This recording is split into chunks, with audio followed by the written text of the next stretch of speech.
Está começando mais um episódio do Estudo Play Talks. Sua aprovação no Enem passa por aqui. Antes de dormir, lembro e esqueço como foi o dia. Sempre em frente, não temos tempo a perder.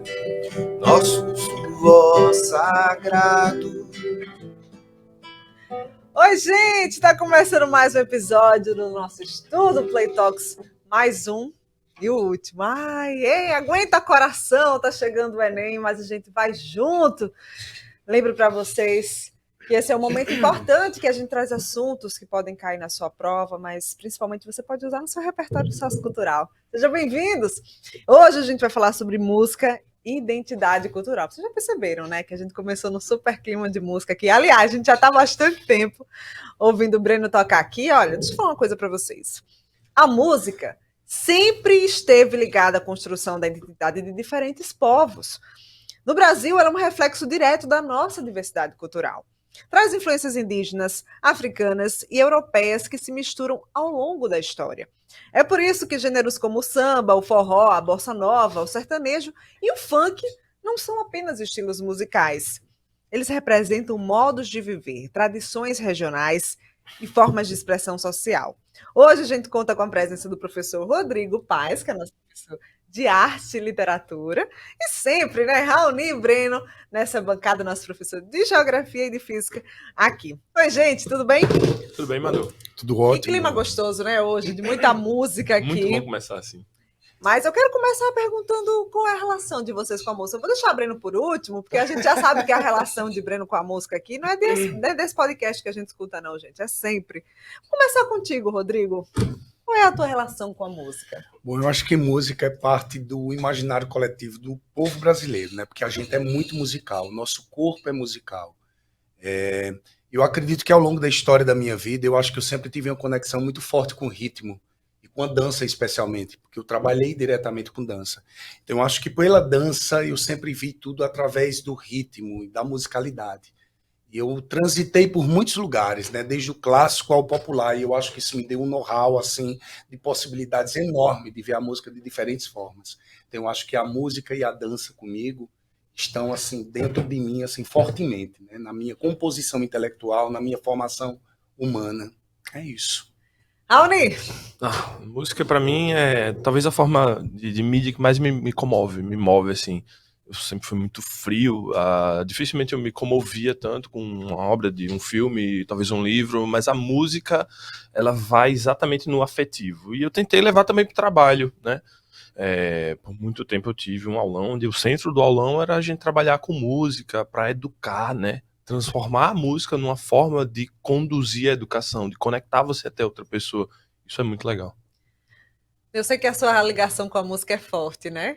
E é bem antiga, desde quando eu não me entendia por gente ainda. Meu pai conta uma história que aos 3 anos de idade, eu pedi pro meu pai colocar o CD de Zé Ramalho. Veja que curioso, Zé Ramalho, um cantor paraibano, tem uma voz muito gutural, muito grave, né? Que não agrada geralmente os ouvidos das crianças, que gostam de vozes mais finas, digamos assim. E aos 3 anos de idade, pedi ao meu pai para colocar o CD de Zé Ramalho, e aos 13, 10 anos depois, eu tive vontade de aprender a tocar violão para tocar as músicas de Zé Ramalho. Que massa! Mais especificamente Chão de Giz, e assim eu fiz, foi a primeira música que eu aprendi, e daí é aquele negócio. Quando você sente um arrepio na medula espinhal, é porque está no caminho certo da coisa, tá? E tava tocando violão e eu dizia, meu Deus, o que é isso aqui que tá acontecendo? Eu fui pro violão, pra sanfona, pra gaita, pra guitarra, zabumba, triângulo, e aí foi. E aí não parei mais. Você é uma banda completa, Breno. Aí, Você é voz, de uma violão. e eu partilho com você desse sentimento sobre Zé Ramalho, porque Zé Ramalho também esteve diretamente ligado a mim por causa do meu pai. Meu pai é apaixonado por Zé Ramalho, então eu acho que eu cresci ouvindo Zé Ramalho. A letra, a composição, a regionalidade, e eu acho que essa perspectiva psicodélica de um rock que vai assumir exato. uma outra forma, né? Isso. Bem diferente do rock brock, que a gente começou aqui o programa ali com Perfeito, Legião Urbana, que começa ali o apogeu na década de 80 e 90, mas Zé Ramalho traz uma coisa muito, muito forte, muito social também, acima de tudo. Também respondo essa pergunta porque minha relação é bem afetiva. Acho que a música une, né? A música lembra pra gente de onde a gente vem, pra onde a gente vai, lembra de momentos especiais. Você vê, Eu tenho certeza que você em casa escuta uma música e faz, caramba, parece que me levou exatamente para aquele dia, para aquele lugar. Ou lembra da minha mãe, ou lembra do pai, ou lembra da avó. Tem uma relação muito especial afetiva e tem uma relação cultural identitária, né? Me fala, como é que se constrói primeiro a nossa identidade cultural? Bom, para a gente construir a nossa identidade cultural, a gente não pode partir só de um princípio, porque o que constrói a identidade cultural é muito amplo. Não é só a música, mas é a religião e a crença, é a culinária, é o nosso jeito de se vestir, a maneira da gente se organizar socialmente. Tudo isso diz muito sobre a nossa formação cultural e a nossa identidade. Mas a música, ela vem a partir de todo esse elemento sonoro e essa construção também voltada à própria relação cultural, que no Brasil tem particularidades em regiões e que trazem esse senso muito afetivo da gente com a nossa memória, com a nossa ancestralidade. Foi muito bacana quando você disse logo no início que essa mistura de ritmos no Brasil nos fornece muitas particularidades de quem nós somos enquanto povo, enquanto gente. Por isso que as camadas da música, enquanto formação da identidade cultural, ela vai passeando por vários lugares, né? Desde lugares muito sociais, eu falo em termos de falta de um certo privilégio ou falta de uma certa voz protagonista, porque a gente hoje vive uma época de representatividade, então a música também ela se assume nesse lugar de protagonismo, onde as vozes que antes eram silenciadas agora dizem por meio desse eu lírico, né, que fala socialmente, que denuncia. Então eu acho que a música ela tem muitos lugares para construir a identidade cultural. E aí a gente tem que pensar nas particularidades. O que constrói a identidade da musicalidade do povo nordestino, do povo sudestino, do povo do sul, do centro-oeste, do norte, e são variantes enormes. E sabe o que é interessante, Rodrigo, complementando a tua voz, é como essas diferentes regiões do Brasil se apropriam diferentemente dos instrumentos musicais. Por exemplo, se você pegar o acordeon, né, que é, de maneira mais geral, o nome mais certo para o instrumento, que aqui no Nordeste a gente chama de sanfona, e no Sul é chamado de gaita. Tá? E a sanfona nordestina é completamente diferente da gaita sulista, né? Então, o povo, ele tende a utilizar o instrumento para representar aquele sentimento que está dentro de si. Seja alegria, que tem muito mais a ver com a música gaúcha, e mais pro lamento com a música nordestina, né? Então você vê que a sanfona nordestina, ela tem um lamento nas notas, nos acordes, então é uma apropriação do instrumento para a identidade daquela cultura ali, daquele local. Perfeito, gente. Que maravilha essa bancada, viu? Eu toda vez encerro o podcast falando sobre como esse assunto, esse tema pode cair no Enem, mas a gente vai explorar o Enem durante todo o momento aqui. Eu vou começar perguntando a Raoni de que maneira identidade cultural e música pode aparecer, por exemplo, na prova de geografia. Na prova de geografia a gente tem inúmeras abordagens possíveis, mas tem uma a qual eu sempre recorro porque parece muito significativa, que é a identidade de lugar. O lugar é aquela porção do espaço em que você expressa afeto, né? Que você tem identidade. Então, uma porção do lugar é o teu lugar, é aquele que te identifica, aquele que reflete a tua língua, a tua forma de viver. Para a geografia, esse é um conceito muito caro, que já apareceu em provas anteriores e pode aparecer novamente, né? Recentemente, infelizmente, a gente perdeu o querido Arlindo Cruz, que era que cantava uma música belíssima, né? Na verdade, não podia ser mais explícito, o nome da música é Meu Lugar, onde ele vai refletir sobre o lugar que lhe é originado, né? E que vai fazer Você com que canta, ele... Raoni? Ai, meu Deus. Uma vez ele dá uma palhinha nessa música. Caramba! O Hoje meu tá pedindo. lugar é caminho de Orgunhançã, lá tem samba até de manhã, uma brisa em cada lugar. O meu lugar é cercado de luta e suor, esperança de um mundo melhor. E aí vai. Excelente! Bom demais! Fala muito sobre de onde você vem, né? Das suas raízes, da E aí, sua na origem. prova, é importante que você não esqueça. Se ele traz uma música, uma poesia na prova de humanas, é muito provável que ele esteja dirigindo você para esse afeto, né? Para essa observação que vai além das coisas tangíveis, né? Veja, o lugar de Arlindo é cercado de luta e suor. Você não necessariamente vai ver essas coisas materialmente, como você veria numa visão da paisagem, mas você vê a luta e o suor na constituição necessariamente material. Não, pode ser imaterial também naquele espaço. E é bacana também ressaltar uma coisa assim, sobre isso que você está falando, que é a história assim, da própria construção da música enquanto brasilidade. Perfeito. Porque na história do Brasil, a gente começa a ter um movimento muito forte a partir do século XX, né, com a chegada ali dos modernistas, que traz aquela onda de nacionalismo crítico e de fusão entre essas culturas. Talvez seja no século XX que a gente começa, de fato, a aglutinar esses ritmos, essas vozes, essas sonoridades. Por exemplo, A Semana de Arte Moderna traz inúmeros músicos para a história do Brasil que vão aglutinar isso. A exemplo de Villa-Lobos, a exemplo de Chiquinha Gonzaga. Chiquinha Gonzaga, por exemplo, era uma pianista que só tocava polcas, as polcas portuguesas, né, que chegam aqui no Brasil com o Império. Mas a Chiquinha Gonzaga era alucinada pela batida dos tambores que tocavam nas senzalas. E ela tentava reproduzir isso no piano, né, tentava pegar aquela sonoridade que a ela mexia e comovia tanto, que era esse som também de lamento que foi falado, né? Principalmente dado as circunstâncias desse corpo, que violentado reproduzia aquela violência de alguma forma. E aí ela tocava no piano e ela vai produzir, por antropofagia mesmo, por mescla cultural, né, um ritmo que é essencialmente brasileiro, que é o machiste, que vai durar ali da década de 20 até 50, mais ou menos, vai ser o grande ritmo do Brasil.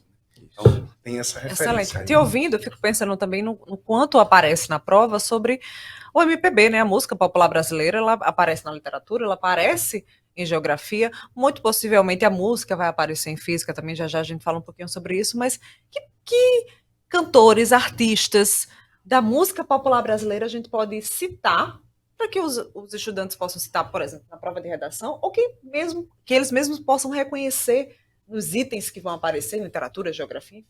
Eu acho que hoje em dia tem uma força muito ainda grande voltada à MPB, à música popular brasileira, mas especialmente alguns movimentos, como o movimento da Tropicália, porque esse movimento ele debate diretamente com questões sociais e políticas do Brasil, e o movimento da Tropicália que acontece na década de 70, ele vai durar durante todo o processo de ditadura militar, né? Começa em 70, após o golpe militar, e vai até 85 com grandes forças, inclusive muitos artistas desse grupo, como Secos e Molhados, como os Mutantes, né? Eles foram perseguidos durante a ditadura militar, mas também a gente precisa dar também atenção a outros movimentos, inclusive que surgem movidos por essa antropofagia, como o movimento Mangue Beat, que acontece especialmente aqui em Pernambuco, e como também o movimento da cultura do rap, né, da música urbana, que traz um discurso social violento. Essa galera tem que estar atento para Emicida, tem que estar atento para Racionais MC, tem que estar atento para essa galera, porque essa galera traz um corpo social e, às vezes, dependendo da música, dependendo da letra, o viés é bem naturalista.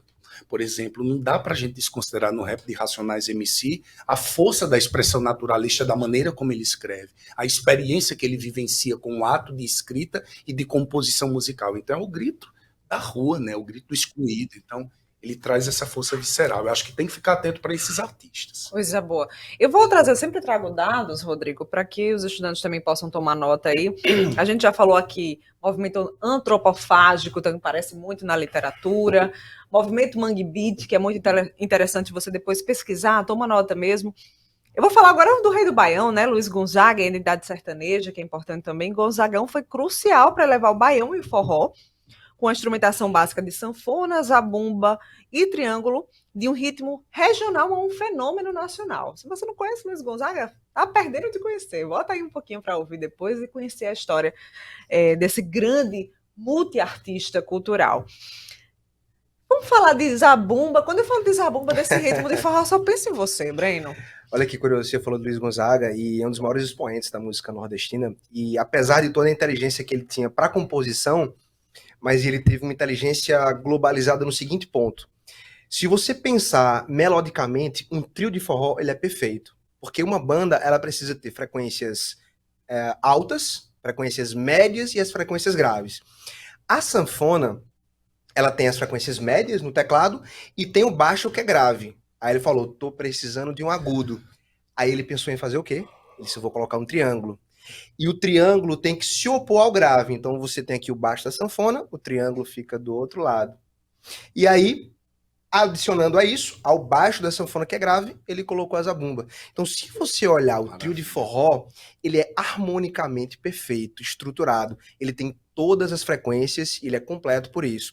E, por exemplo, o Luiz Gonzaga, ele inventou um jeito de tocar a sanfona diferente, que a gente chama de pinicado, que é, se você olhar o europeu ou o sulista aqui no Brasil, ele toca a sanfona puxando o fole longamente, fechando o fole longamente. E a Luiz Gonzaga inventou o que a gente chama de pinicado, que é fazer isso aqui com fole.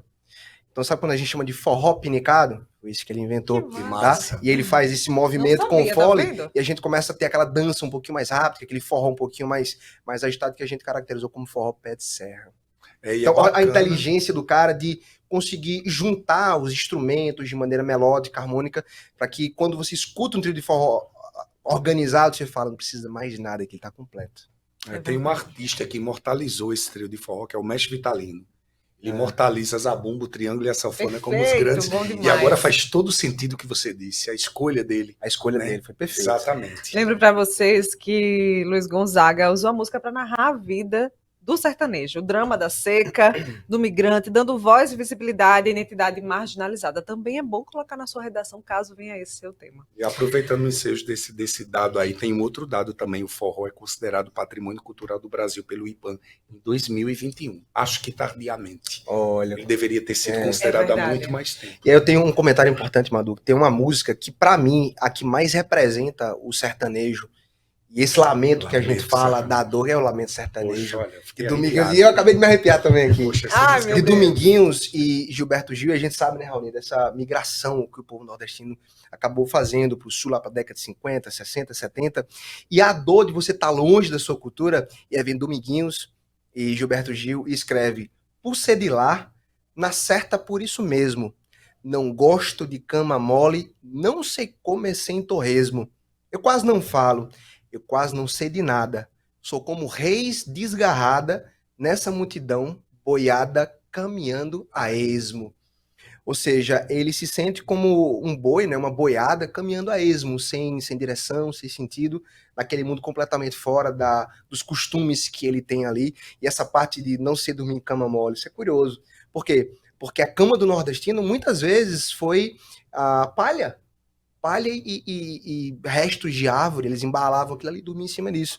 Então vejo como a música tem essa expressão da dor, do lamento, pode ser para alegria também, né? Mas como a gente vem de uma cultura de muita resistência, de muita guerra, então a música transparece esse lado. Olha, e tem um regionalismo aí que é muito forte, que surge lá em 45, principalmente em cima de João Guimarães Rosa, que é um artista regional do interior de Minas Gerais, e a crítica considera muito o regionalismo de João Guimarães como um regionalismo universalizante. Na música, sem dúvida nenhuma, Luiz Gonzaga entraria com isso, pela capacidade elástica que o forró os tem neologismos, né? Perfeito, Guimarães Rosa tinha muito demais. isso. Era basicamente isso que caiu. E Luiz Gonzaga veio com muito neologismo, muito, né? E uma coisa assim, a capacidade elástica que o forró tem de se reler. Por exemplo, em Súplica Cearense, também de Luiz Gonzaga, vai ter uma releitura do Rapa que é impressionante.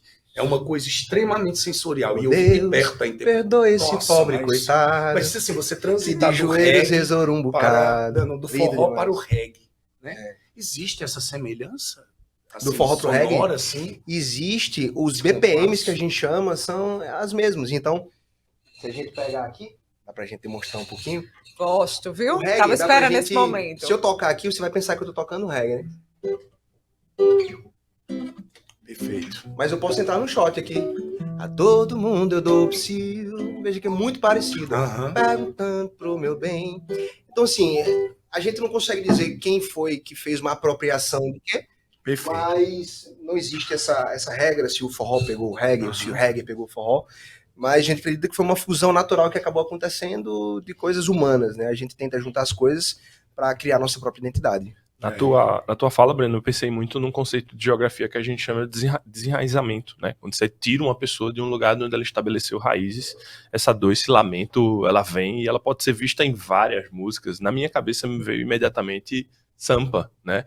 Que é uma música que mostra a estranheza que alguém que vem de fora do Nordeste encontra ao se deparar com a selva de pedra, que é São Paulo. Alguma coisa acontece no meu coração. Então, a feia fumaça que sobe apagando as estrelas, né? Então, até a visão do céu que se perde é observada por aquele que é de fora, porque ele está acostumado a um céu muito mais límpido, eventualmente, no sertão, sem nuvens, inclusive, no semiárido. Isso já apareceu na prova de física, sabia? Por que em ambientes muito urbanizados a gente não consegue ver o céu com tanta clareza? Poluição luminosa, né? Além da porque fuligem, a poluição luz luminosa. das estrelas, como elas estão muito longe, ela chega fracamente aqui, e, por exemplo, uma lâmpada dessa aqui do estúdio, ela consegue ser mais forte do que a luz de uma estrela. Então, se você tem muitas lâmpadas artificiais, vai acabar ofuscando a luz das estrelas. Né? Maravilha. Gente, me sinto cercada por artistas. Toda hora vocês citam e cantam. Que maravilha! Vamos falar de um conceito também que eu acho que a música, além da identidade, ela encurtou caminhos, né? Vamos falar de globalização, Raoni. De fato, a música nos permitiu acessar outras culturas além da nossa própria cultura, não é isso? E aí, por uma perspectiva multiculturalista, isso é muito legal. Porque você tem a possibilidade de se conectar com a cultura do outro, com aquela cultura que eventualmente está perto ou distante, perto ou longe, não importa, né? Você consegue se conectar através das plataformas, por exemplo, de música hoje, o que é uma possibilidade muito interessante. As plataformas também trazem uma premissa bastante significativa, que é a mudança daquela coisa de se adquirir música. Eu não preciso mais comprar um CD para ouvir uma música. E isso me tira, eventualmente, do meu nicho. Né? Então, digamos, eu sou uma pessoa que gosta de rap. Eu tenho um custo para adquirir um conjunto de CDs de música de rap, e aí eu ouvia essencialmente as coisas do meu nicho. Hoje, com as plataformas, muito do que a gente escuta está pautado por essa diversidade. A gente quebra um pouco essa identidade, porque não há fronteira nenhuma entre escutar o rap, daqui a pouco você está escutando o forró e a MPB, e assim você segue.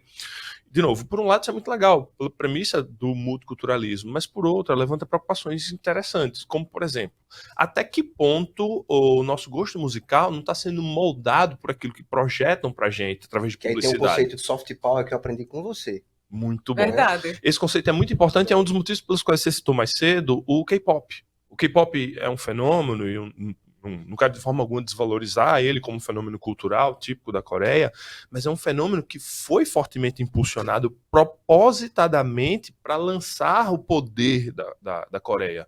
Não no sentido do poder da violência ou da coerção, mas o que a gente chama de soft power, é o poder de influenciar outras nações pela sua influência.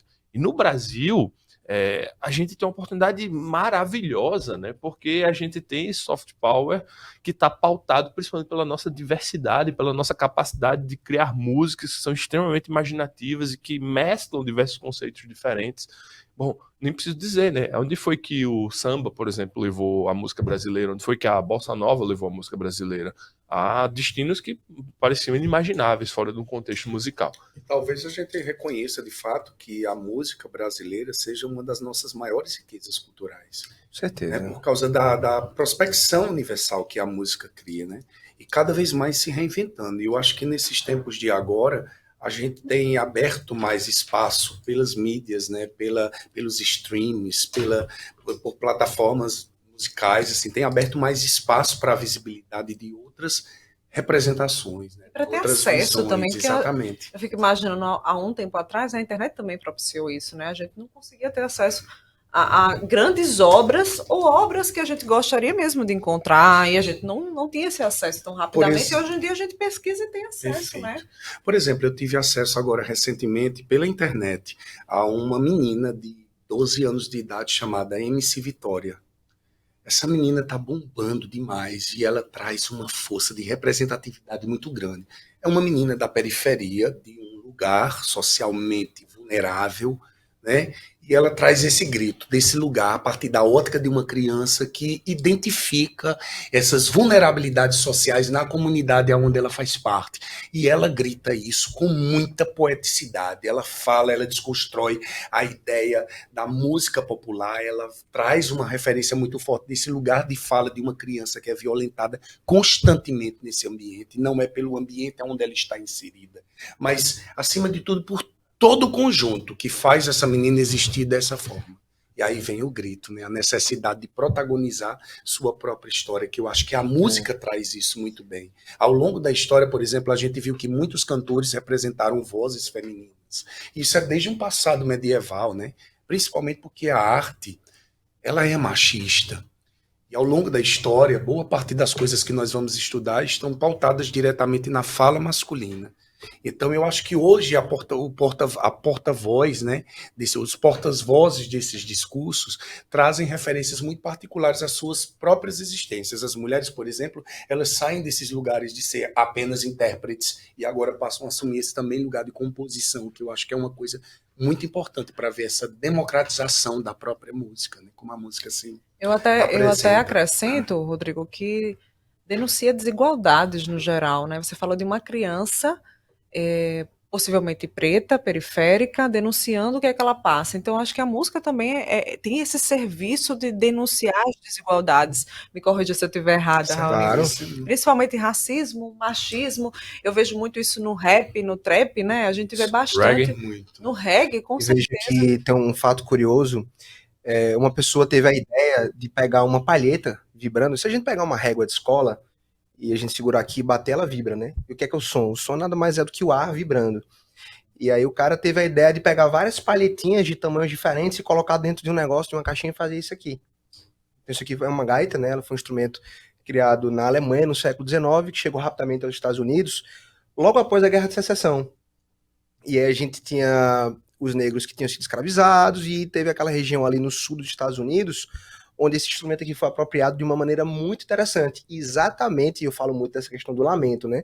Então, na situação que se vivia ali, os negros que tinham acabado de ser libertos, digamos assim, estavam trabalhando em plantações, lavouras, na beira dos rios ali, na beira do rio Mississippi, e um deles teve a ideia de colocar o seu som e a sua dor nesse instrumento aqui, e aí deu origem ao blues, esse famoso ritmo americano, que foi muito popularizado por esse instrumento aqui. Então, veja, esse instrumento, pelo próprio fato dele existir, ele já é um lamento, né? O som dele já é um lamento, né? Por favor.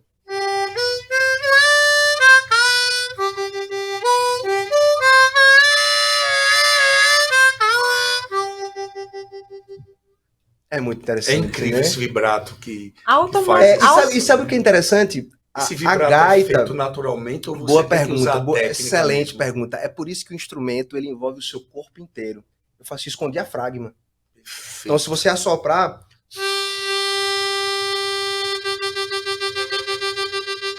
é o diafragma que está fazendo isso. Isso, na sanfona, corresponderia ao pinicado de Luiz Gonzaga, que é isso aqui, é a diferença. Então, na sanfona você faz com o braço e com a gaita você faz com o diafragma e com o pulmão. E Maravilha. você sabe qual é a origem do nome blues? Não, por favor, nos conte. A origem do blues está ligado ao que os africanos escravizados chamavam de demônios azuis, né? Esses demônios possuíam o corpo das pessoas quando elas se encontravam numa condição de profunda tristeza. Negros retintos, né, com uma pele muito escura, quando eles tinham quadros de depressão severa, eles assumiam um tom azulado. E o demônio nada mais era do que quadros depressivos ligados à condição extrema de trabalho que era imposta, principalmente no Vale do Mississippi, que foi trazido por Breno. Então é realmente a expressão talvez mais severa de uma música de lamento. Nossa, quando eu escutei a gaita, me lembra logo Alto da Compadecida. Pois é, todo mundo pede pra tocar, mas esse eu vou ficar devendo, cara. Eu ainda não aprendi a tocar. É igual quando eu fui tocar sanfona, todo mundo pedia, toca asa branca. Eu falei, eu ainda não aprendi a asa branca. Então Essa é a primeira. eu fico na dívida do Alta Compadecida. Tá pra tocar. certo. Mas era mais para dizer de como também a música Não, nos é lembra lindo, de outras lindo. obras artísticas, Isso, né? claro. Não, Nos e leva você pra estava outros falando sobre a movimentos. brincadeira Saudoso do Ariano acordeon, Suassuna. e eu participava muitas vezes em festivais de cultura popular e de folclore pelo Brasil, e era muito engraçado quando os músicos se encontravam, né? O sanfoneiro da minha companhia, que é aqui do Nordeste, quando se encontrava com a galera do Sul, era impressionante como a conexão e a magia que acontecia entre as sonoridades e Perfeito. esses cruzamentos. Eu acho que aquilo era pura brasilidade acontecendo ali, literalmente, pela música, né? Pela Maravilha. capacidade que as pessoas tinham de dizer, olha como eu leio a sanfona desse jeito, olha como eu leio. Então, é a ideia do ler mesmo, né? Do ler o instrumento, do ler a música, do ler a composição histórica, contexto que influencia diretamente esse sentimento. Então, tem uma Muito força legal. muito grande. Eu Muito vou, legal. eu vou além quando você fala assim, é pura brasilidade. Eu acho Essa palavra mesmo, é tá? bonita, né? É, bonita. brasilidade é lindo. Essa palavra é linda. Quer dizer, isso é Ela puro... imprime é o- miscigenação. Exatamente, é o puro suco do Brasil, misturar ritmos e sentir a música, eu acho que como nenhum outro. É. Vou O brasileiro, por botar na natureza, mesa, assim, é a um gente povo muito demais. criativo. E a gente pega essas diversas áreas culturais que a gente tem, com essas diversas possibilidades de instrumentos, e a gente cria coisas... Diga-se o famosíssimo Hermeto Pascoal que acabou de nos deixar, né? O cara tirava som até de bigode, cara. Uhum. Então, um cara incrível. Bora falar de Enem? Opa, bora. Você já falou que música tá produzida em ondas, Isso. mas já caiu na prova ou deve cair alguma coisa relacionada à música? Sempre. Sempre, sempre, sempre. E quando a gente fala de música, falando de física na prova do Enem, a gente tem que prestar atenção nas ondas sonoras. Então se liga, gente. As ondas sonoras são ondas mecânicas, ou seja, elas precisam de um meio para se propagar. No caso aqui, essas ondas estão se propagando no ar, tá? E a gente tem 3 qualidades fisiológicas que estão intrínsecas no som: altura, intensidade e timbre. Fica atento. Por exemplo, vou pegar aqui o timbre como exemplo. Se eu tocar uma nota no violão e eu tocar essa mesma nota na gaita, você de olhos fechados vai conseguir dizer, opa, aqui é a gaita e aqui é o violão. Como é que você consegue perceber instrumentos diferentes? É porque, Madu, cada instrumento produz uma onda de uma forma diferente. E é isso que a gente chama de timbre. E essa forma sonora, quando chega ao teu ouvido interpreta de maneiras diferentes, e aí você consegue diferenciar os diferentes instrumentos musicais, as diferentes fontes sonoras, tá? Então fica atento para isso, é figurinha carimbada na tua prova, qualidades fisiológicas do som: altura, intensidade e timbre. Show de bola. Raoni, a gente trouxe alguns conceitos, né? Globalização, desigualdades sociais. Deve com certeza aparecer de alguma maneira na prova de geografia. Sim, eu imagino a música como um condutor para a gente conectar vários conteúdos da geografia, né? A prova de geografia é uma prova muito ampla, então eu vejo inúmeros temas que podem ser tratados. A gente já falou, por exemplo, sobre identidade de lugar, o desenraizamento, né, que é também a perda desse lugar da pessoa, mas ela pode discutir diversos outros temas. Por exemplo, a música sertaneja discute com muita frequência temas como, por exemplo, desigualdade de acesso à terra, né? As questões fundiárias, as relações de trabalho no campo podem ser lidas a partir de uma visão musical. Então é muito importante que você esteja atento na sua prova para poder capturar essas nuances e saber identificar qual é o tema que está sendo trabalhado ali e como é que você pode chegar até o gabarito correto. Eu acredito em outro tema também que pode ser bem relevante na prova de geografia, é a geografia urbana, né? Faz um tempinho que a gente tem questão de geografia urbana, eu imagino que ela possa aparecer na próxima prova.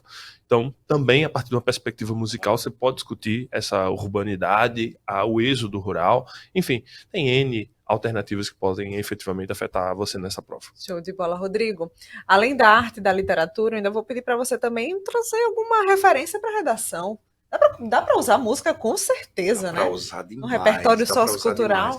E a abordagem da música na prova de linguagens, ela é muito ampla.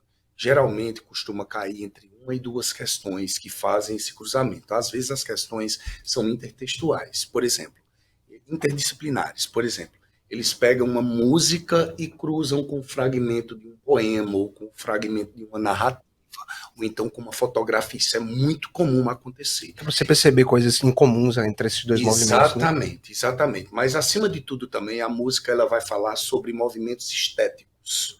Por exemplo, é importante você saber que se você está vendo uma música ali na prova do Enem e no enunciado ele faz referência a um determinado movimento, é muito importante que você crie uma contextualização, porque essa contextualização vai dar a você a possibilidade de assertividade, vai fazer com que você entenda que aquela música, por exemplo, como nós falamos sobre o movimento Mangue Beat, não dá para a gente falar de movimento Mangue Beat e não levar em consideração as questões do social. Não dá para a gente falar de Chico Buarque na prova do Enem e não levar em consideração questões ligadas à política, à ditadura militar, o movimento da Tropicália e política e ditadura militar. Então, necessariamente, a música, quando colocada na prova de linguagem, ela estabelece essa conexão com estética, com interdisciplinaridade, com movimentos artísticos, né? E principalmente a leitura e interpretação. Show de bola, acabou! Mas acabou mesmo, gente. Acabou não só esse episódio, como a gente encerra agora. Essa temporada, né? Eu sei que tem muitos estudantes aí do outro lado, assim.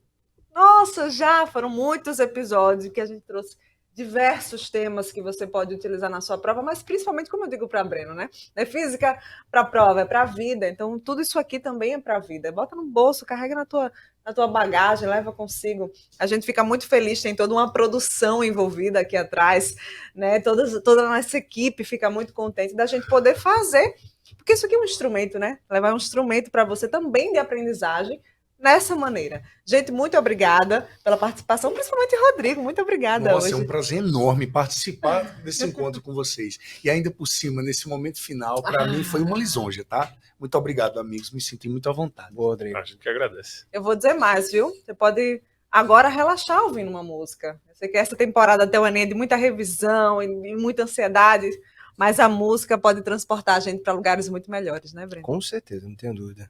Show de bola, gente. Fechou, então. Lembro para você que nosso último episódio está nas nossas plataformas, no Spotify e Deezer. E também você pode seguir a gente no @EstudoPlay. Tchau. Fala pessoal, professor Hudson de redação na área com aquela dica, presta atenção a uma coisa. A competência 5 tem sido um pouco negligenciada pelos alunos porque se coloca na cabeça muitas vezes que ela é super, hiper, ultra simples. Quer que eu diga uma coisa? É mesmo. Ela não é uma competência difícil de se ganhar. Só que, vê se vocês tomam cuidado com as famosas propostas de intervenção clichê, certo? Aquilo que você colocou na sua cabeça que serve para tudo. Por exemplo, conscientização. Conscientização serve para muitos temas, né? Mas não serve para outros temas. Entendido, né? Pedir que o MEC faça uma nova matéria para ser colocada na grade curricular.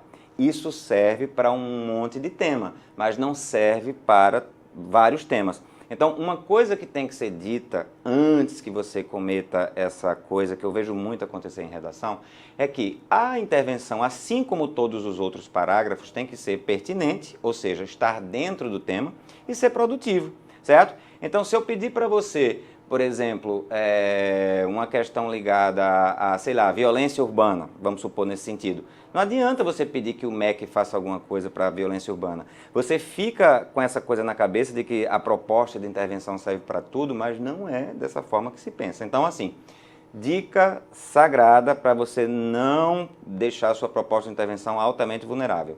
Pensa, antes de fazer, essa proposta resolve o problema e não só isso. Essa proposta também tem a ver com os argumentos que eu usei no desenvolvimento, no D1 e no D2? Se sim, ela está pertinente, produtiva, linda e vai lhe dar os 200 pontos.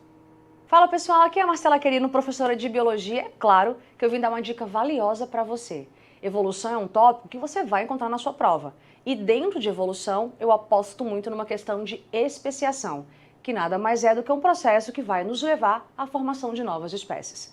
Um ponto importante é como novas espécies vão de fato aparecer. É muito simples. Primeiro temos o isolamento. Esse isolamento ele não necessariamente é geográfico, mas esse isolamento a gente vai chamar de evento cladogenético, que nada mais é do que qualquer evento, seja ele geográfico ou comportamental, que isole ali uma comunicação da população original. A partir desse isolamento, mutações ocorrem, as mutações são aleatórias, gerando variações e as variações vão se mantendo por seleção natural. Fato é que se as variações se mantêm, elas podem sim diferenciar aquela que era uma população original. É muito simples, população original separada. Esse grupo sofre diferenciações, esse grupo sofre então outras diferenciações. E eles especiam. Especiar é formar novas espécies, porque o que foi mantido desse lado possivelmente foi mantido, foi diferente do que foi mantido do outro grupo que estava então do lado de lá. Tudo bem? Uma outra dica importante é, a prova gosta de cobrar pra gente as diferenças dentro então das especiações. Se a especiação ocorre dentro de uma mesma área geográfica, ela vai ser uma alopatria. Mas se ela ocorre em áreas geográficas diferentes, ela vai ser uma simpatria. Espero que você tenha gostado e te conto numa próxima dica. Até mais!